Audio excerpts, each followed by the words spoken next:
Okay, this is the first time I'm trying this project where you turn toilet paper roll into something that will eventually look like leather. This one's not quite there yet.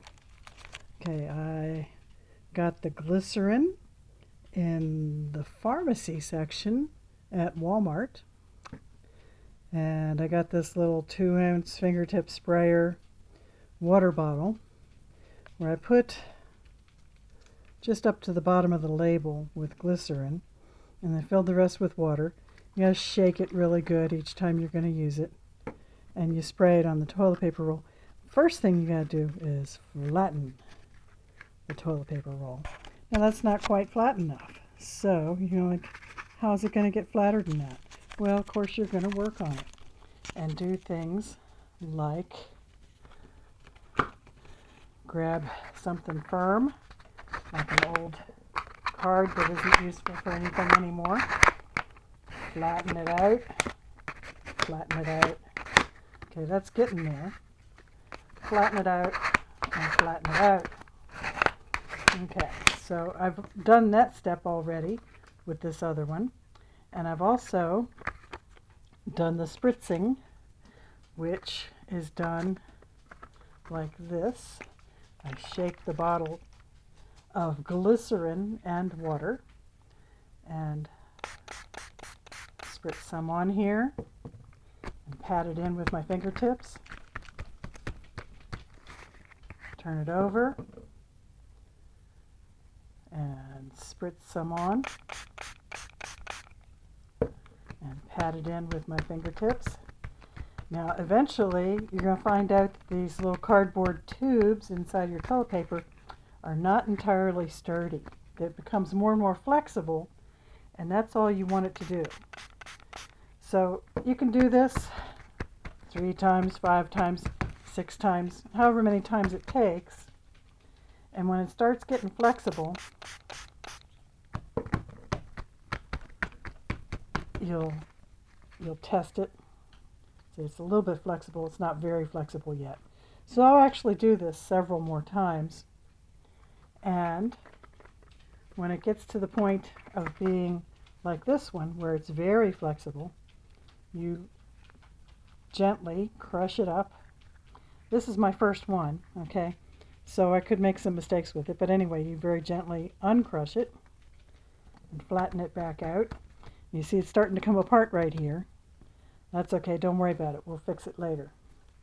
Now I'm going to take this fairly inexpensive, I got the very cheapest set of distress ink that I could get. It has 4 different colors in it: antique linen, vintage photo, walnut stain, and black soot. Now I'm going to use probably just 2 of these, maybe 3. I don't think I'll be going with the black soot on this. But I decided to get the very smallest ones of the distress ink in a packet like this, because who wants to spend a lot of money trying something they've never done before, okay? That's not how I do things. I like to try it and see if I like doing it, okay? So I've got the antique linen, and I'm going to try that on here. We'll just sort of blot some on here, stroke it a little bit. And I'm going to do just one side at a time, although we can do it both sides at a time. And this one is vintage photo. I guess you can probably see that. And I'm doing this on here. I'm just kind of hitting the high spots, and you can see it's starting to look a little bit more like it might be leather. And of course you can crunch it up some more if you like. I'm going to turn it over and do the other side with the antique linen. And I'm being gentle on the part that's coming loose. I can glue that back together later. And there's no rush on that. And the vintage photo distress ink. I really like this one. It's nice and dark, and I think rubbing gently across is a better application than blotting, but do it whichever way you like it, okay?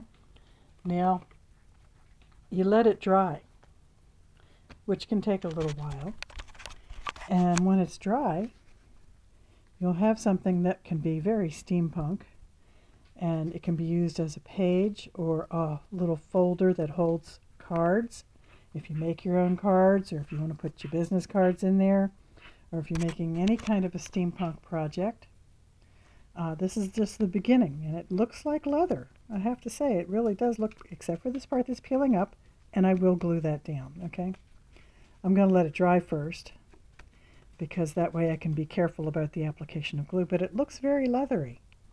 I'll get back to you when I do more on this project. It's the first time I've tried it, and I'm figured first-time triers, buy the cheapest set you can get.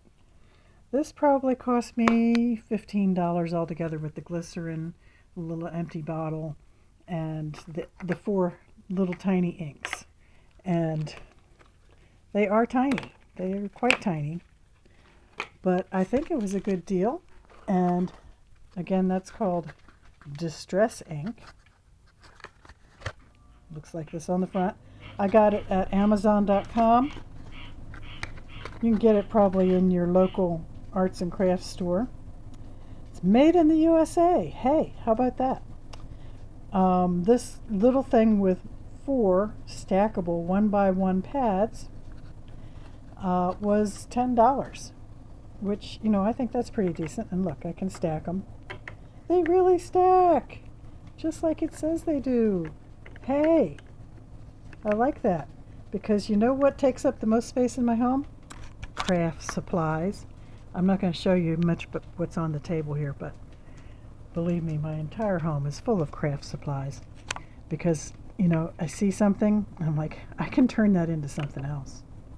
So if you're anything like me, okay, you're probably not, you're going to be making different things with different stuff. And I've got, you know, a project going on here with the metal tape. I'm doing my wallpaper. You might have seen my wallpaper things. But I have made this little box. It used to be the President Brie, my favorite cheese. And I took some corrugated cardboard. I cut out a circle that fit the top from one of my light bulb packages. And I put it on top of here, and then I put the tape on, and I carefully used the soft end, the curved end of this, and made all the little indentations on here.